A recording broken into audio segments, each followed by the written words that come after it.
Right, football lovers, football fans, welcome back to your boys channel. This is Go Up TV, and like I used to say it, nobody does it better than we do, man. Cause here we give you all the updates, hot. I see they drop, my people. No dull moment for here, no dull moment on this channel. All the information you need are strictly available for for you to be informed. We get you informed, my people. All right, if this is the first time you are coming across our channel and you have not subscribed to this channel, what are you waiting for, man? Subscribe to this channel. Don't you like what we post here? Subscribe to our channel. Help us to grow, help to push the channel forward, because we hope to do greater things together on this platform. All right, this international break, you guys already know my stand from the onset.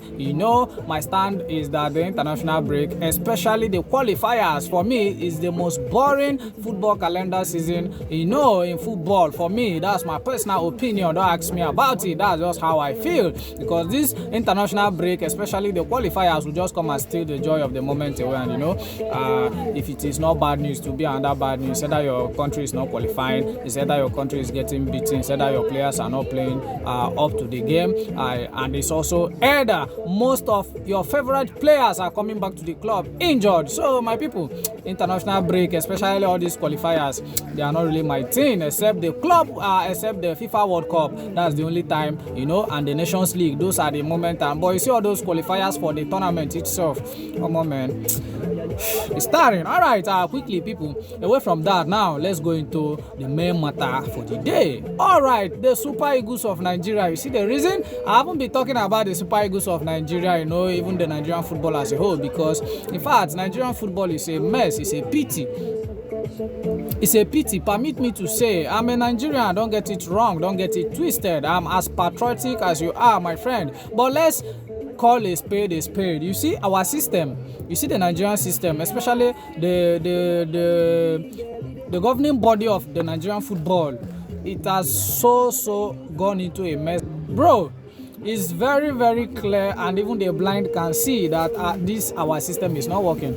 In 5 years, Nigeria have changed not less than 4 managers.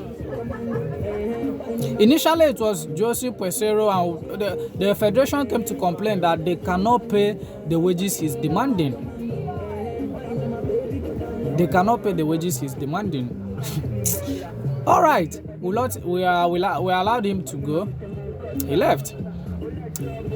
Augustine Eguavo came in, took over, couldn't do the job. We moved on to Sunday Olise. He came and tried to do 1 or 2. Because of the system, he failed. Started having issue with some of our star boys, our star players. If you remember then, the saga between Sunday Olise and our boy Victor Osimhen. So, my people, Nigerian Federation, the governing body of Nigerian Federation has failed, and they have failed woefully. And I keep on telling you guys, there is no hope for the Nigerian football, just like the way the Nigerian government is. There is no hope, because the system is there to orchestrate the downfall and not to create anything meaningful that will see to the success of the team. Whatever Nigeria have achieved in the past, that's why it seems that whenever it comes to Nigeria issue, it seems as if the past is always the best. The past has always been better than the present, and even we get to find out later on that even the present that we are complaining about is more manageable and more acceptable than what the future holds. And this is becoming so terrifying. But whenever some of us come out to say these things, most Nigerians find it irritating. They find it disgusting that we are saying these things. But man, we have to say it. We have to say it as it is. Imagine, come on, look at the group that Nigeria could not qualify from. Normally Nigeria no fit qualify from this group. The thing they pain me, I dey vex. A group that had South Africa, Rwanda, look Benin Republic. Imagine. We played 4 home games, and out of those 4, we could only win 1. It's a shame. It's a shame it's a shame on everything that has to do with our football, our reputation, our history. It's a very big shame. And unfortunately, I don't see this coming to an end very soon. Rather, we'll continue the cycle that the system are put in place, higher and fire. but that will not solve the problem. The problem is internal, the problem is systematic. And go and watch this podcast that John Mikel Obi made. I've said it. If before I get involved, there've been phone calls to come back and get involved. No, but I've said no. Those people need to go. I can't work with them. I need to work with people that I know that have same objective as me, same goal as me, to be able to improve out the standard of football in Nigeria, because that can be done very, very easily. It can be done. The money, the funds needs to go to the right places. If that happens, we can improve the standard of football in Nigeria. We have some talented players. The Nigerian Premier League is amazing, full of talent. But how do we improve that? How do we get those players, on the bigger stages? How do we make sure they have the right facilities to be able to improve? That's not there. So we have to root out those people that corrupt the football in Africa before we can get anywhere. And that's when we need to start talking about winning the World Cup. John Mikel was outlining the problems in the system that has made him to distance himself from the Nigerian Football Federation. And most of us have been crying and lamenting that where our ex-internationals, they should come and take over their affairs. But these men there don't want to give them a level playground. They don't want to give them the room, to come in and, do something meaningful for the country. But what else? The federation is putting on a complete and exact characteristics of the Nigerian government.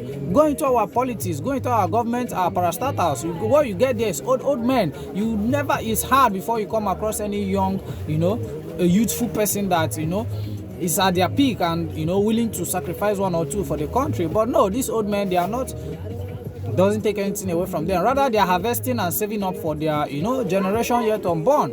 And the system keeps dragging us all into the mud. It's just a pity. It's a shame that in a group like this, Nigeria could not just qualify on a normal basis. It saddens me. But anyway, for those that still have hope, I don't mean to, take away your hope, but sometimes we got to tell ourselves the truth, man. Last time the 2022 World Cup was Ghana. Ghana stopped us. Even though sometimes we'll be like, yes, Ghana is a big footballing nation anyway. But come on. How long will this cycle repeat itself? Somebody is not telling us something. Something is wrong, and we all know it, but we don't want to fix it. So John Mikel was outlining so many things that have made him to distance himself from, Nigerian football, And these are the kind of people, that will need to be in places that at least, even if they are not heading, they should be assisting. Their input should be there in order to, create something meaningful. But the system have deceived all of us in the sense that the system will just invite these people, bring them together, put them into the system, and leave them in the cold to dry, because they will never allow them to implement any idea of their own. No, they have to go through approval. They have to, endorse it from the hierarchy, from the top, in order for them to do anything. And it's not favoring our football. It's killing our football. Anyways, I just say, let me come and talk about the game. For me, it wasn't surprising. I knew Nigeria would not. South Africa is on the rise now. I didn't see Nigeria defeating them yesterday. I didn't see it at all. So I wasn't surprised, because I already told a friend that this game, man, Nigeria no qualify. Nigeria no qualify. We couldn't beat Benin Republic. We couldn't beat the likes. Come on. If South Africa has lost that game yesterday, for me, if I'm a South African, I'll be more angry than Nigerians right now. All right, football fans, my fellow Nigerians, I think this place is okay. Let me bring this video to an end here, because honestly, if you allow me, I can keep on going for the next 2 hours. Or maybe I think I'll make a part 2 of this video, because there is still a whole lot of things I have to say. But let's bring it to an end here for this particular video, so that the video is already long. My fans, please, I apologize. I don't intend to make such long videos like this, but we missing out on the World Cup qualifiers this time around again is just so painful, because even though there's still hope that we might qualify, but that's a very long process, and I don't see that coming through at the end of the day. So alright, my fans, so now get mad, do well, and if you have not subscribed to this channel, please do well to subscribe to our channel and turn on post notification bell for new videos. As soon as we get to post new videos, you'll be among the first people to see our videos. And do like and share, and also drop us a comment in the comment section. Tell us your own opinion, tell us your thoughts about these games and everything that's happening around the world of football. Let us know. And if you want us to make a video on any particular topic, you can also, let us know. You can reach out to us on the comment section. All right, my people, when I do well, and I get this one.